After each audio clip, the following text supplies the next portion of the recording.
It was the Ides of March, 44 BC. The Roman Republic stood on the edge of a new era. Julius Caesar, a man whose name was synonymous with power and ambition, was in a meeting hall where he would often conduct important business with the Senate. This would eventually be the last place he would enter. The Senate was unaware that his fate was sealed. In moments, 60 conspirators led by Brutus and Cassius would stab the emperor 23 times and bring an end to the most renowned Roman leader, eventually bringing down the Republic with him. As the first dagger struck, Caesar reportedly said, "You too, brute," referring to the fact that a long friend and colleague of his would eventually be the reason his life would come to an end. He then fell lifeless at the foot of Pompey's statue. His death marked the beginning of one of the most chaotic periods in Roman history. The assassination of Julius Caesar was not the end, but the beginning of a bloody power struggle. At the time, the conspirators believed they had saved the Republic by murdering their emperor, but they had in fact unleashed a series of events that would cause much pain to the city and lead to its transformation into an empire. Brutus and Cassius, the leading conspirators, attempted to win the support of the Roman people. They claimed they had acted to preserve the Republic and prevent Caesar from becoming a tyrant. However, the public was not easily swayed. Caesar was immensely popular among the common people, who saw him as a champion of their cause. Mark Antony, Caesar's right-hand man, seized the moment. At Caesar's funeral, he delivered one of the most famous speeches in history, turning the tide against the conspirators. Antony's speech was a masterpiece of persuasion. He read Caesar's will, revealing that Caesar had left a generous legacy to the citizens of Rome. This act incited the crowd against the conspirators, forcing Brutus and Cassius to flee the city. Power in Rome shifted rapidly. Antony joined forces to become the third in power in their three-man dictatorship,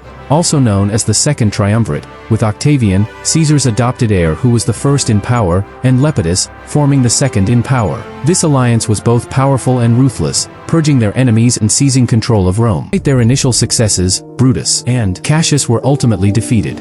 Cassius took his own life upon hearing false news of Brutus' defeat, and shortly after, Brutus followed the same idea and fell on his sword. With their deaths, the hope of restoring the Republic died with them. With their common enemies vanquished, the triumvirate's unity began to crumble. Tensions between Antony and Octavian escalated, leading to a final struggle for power. Antony's alliance with Cleopatra of Egypt alienated him from many in Rome, while Octavian cleverly positioned himself as the defender of Roman tradition. The conflict reached its highest point in the Battle of Actium in 31 BC, where Octavian's forces decisively defeated Antony and Cleopatra. Antony and Cleopatra's suicides marked the end of the civil war. Octavian returned to Rome as the undisputed master of the Roman world. In 27 BC, he was granted the title Augustus, becoming the first emperor of Rome. The assassination of Julius Caesar set in motion a series of events that forever changed the course of Roman history. The Republic gave way to the Roman Empire, ushering in an era of relative peace and prosperity known as the Pax Romana. The echoes of Caesar's death reverberated through history,